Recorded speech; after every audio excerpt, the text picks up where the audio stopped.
Eh bien, pour plus de précisions sur ce dossier, nous avons le plaisir d'avoir avec nous en ligne, en direct, Dr Amr Abdelraouf, qui est professeur de chirurgie viscérale à l'Institut national du foie et des maladies tropicales. Bonsoir, Dr Amr Abdelraouf, ravi de vous avoir parmi nous en ligne, en direct, pour parler de la santé de ce dossier si important pour l'Égypte. Oui, bonsoir. Justement, quand on parle de l'intérêt accordé par l'État au développement de l'être humain, il faut rappeler qu'un nombre assez important d'initiatives a été lancé depuis l'accès au pouvoir du président Abdel Fattah ici, des initiatives qui visent la santé des Égyptiens en général, mais certains projets aussi et initiatives qui visent la santé de la femme et de l'enfant. J'aimerais commencer avec ce projet national de développement de l'être humain. À quoi consiste ce projet ou cette initiative? En fait, comme vous l'avez dit, c'est vrai, en fait, le nouveau gouvernement et le nouveau point de vue de l'État, il gardait bien la santé de tous les Égyptiens, surtout les enfants, parce qu'ils sont le futur du pays. C'est pour ça qu'on voit plusieurs projets qui concernent les femmes qui fait de la communauté et les enfants, les futurs et les prochains Égyptiens. Concernant les projets d'aujourd'hui, comme vous avez dit, ces projets concernant le développement, le côté humain pour les Égyptiens, c'est-à-dire quoi? C'est-à-dire la santé économique, la santé physique pour les enfants. Comme ça, les Égyptiens bien forts, comme ça, on a l'Égypte pour. Très bien. Le développement de l'être humain doit concerner non seulement son bien-être physique, mais aussi psychologique et culturel. Est-ce que c'est correct? Voilà. Les plusieurs côtés, le côté psychologiquement, le côté physiquement et le côté social quand même.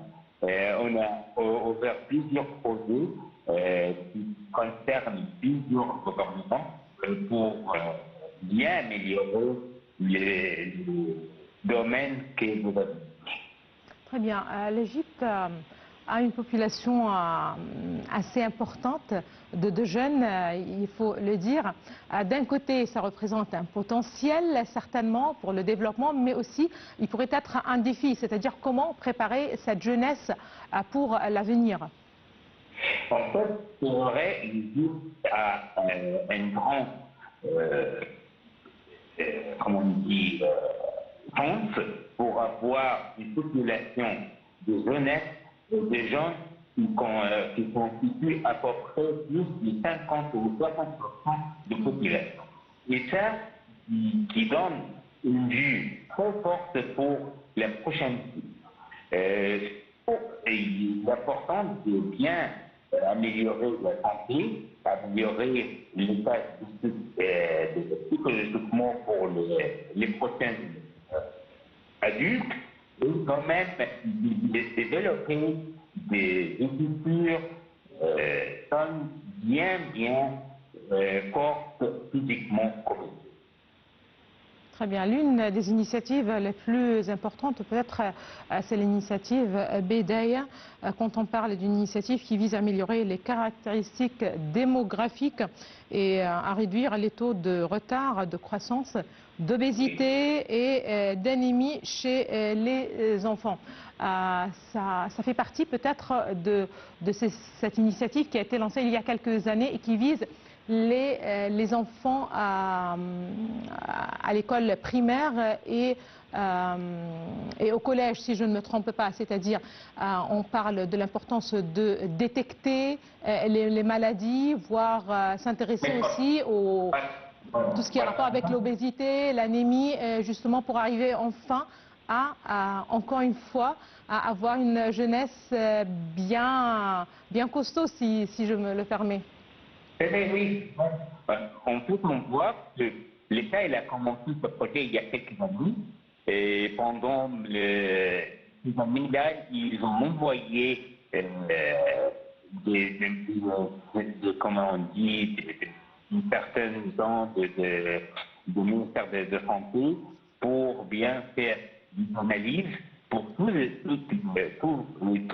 étudiants primaires, collégiens, pour avoir des analyses correctes sur l'état de santé pour les enfants. Et comme ça, on peut avoir un diagnostic précoce pour les maladies, surtout les anémies, parce qu'il y a pas mal d'enfants qui ont des anémies et qui ne peuvent pas découvrir très tôt. C'est pour ça l'État il a bien fait d'efforts pour bien diagnostiquer cette maladie précoce, et comme ça on se traite, comme ça on peut avoir, disons, conscience. Très bien.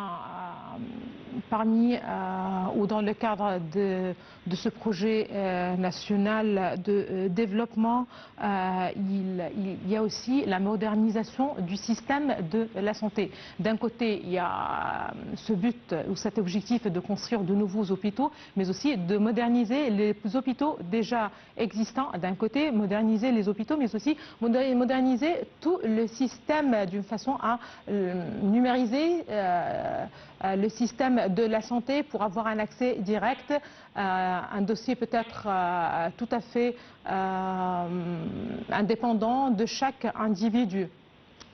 En fait, comme là, pour avoir un système de santé fort, il faut avoir le moyen de services qu'il faut. Et ça vient avec des unités, Oui. les hôpitaux, les unités de santé, bien modernisées et bien construites. Donc, c'est de deux côtés. C'est pour ça qu'on voit l'État qui commence à bien améliorer les unités, les hôpitaux qui sont déjà là, et bien construire de nouveaux hôpitaux pour mettre en marche le plan vite. Comme ça, on peut avoir un système de santé très fort avec des unités bien modernes et bien équipées pour bien donner des services médicaux optimaux. Très bien. Le système universel de la santé ou de cette couverture santé universelle, un projet qui a déjà été lancé dans 2 gouvernorats, si je ne me trompe pas. Ça a commencé à Port Saïd et à Luxor. Aujourd'hui, on parle d'une deuxième, peut-être une troisième ville aussi qui a suivi. Aujourd'hui, on parle de la deuxième phase de ce projet et qui doit inclure en fait les gouvernorats de Damiet, Kafr el-Sheikh, Ménia, Matrouh et le nord Sinaï. Quel regard vous portez sur ce système universel Là, en fait, vous dites un point qui est très important, parce que pour avoir une santé correcte, il faut avoir un système de prévention de santé correct. C'est pour ça que l'État il a commencé d'avoir ce système-là récemment, parce que vous avez dit, bon, le premier phase qui est construit à Port Saïd. Oui, c'est à Port Saïd. Et qui Ismaël a suivi, oui, voilà. Voilà, bien, on doit dire ça, parce que ce système-là, il a bien fait fort, il a bien donné des services médicaux optimaux pour les populations dans ce gouvernement-là. Et là, on voit la commande de deuxième phase qui concerne le gouvernement, comme vous avez dit, le NOMIAT, etc. Et je crois que c'est une étape très importante pour bien continuer le système qui a déjà commencé à déterminer dans les dernières années. Super. Docteur Amr Abdelraouf, vous êtes professeur de chirurgie viscérale. Je vous remercie infiniment de vos précisions. Là, on enchaîne, madame, monsieur, avec un autre dossier. On reste en Égypte, mais on attaque l'économie. C'est le ministre des Finances, Ahmed Koujak, qui a déclaré que l'économie égyptienne avance avec pas sûr et offre justement de considérables opportunités d'investissement. S'exprimant aux représentants des grandes sociétés françaises durant le forum d'investissement au Moyen-Orient et en Afrique du Nord qui s'est tenu au Caire. Le ministre a affirmé que la politique financière de l'Égypte soutient fortement la voie de l'autonomisation du secteur privé local et étranger afin d'améliorer les capacités de production et d'exportation.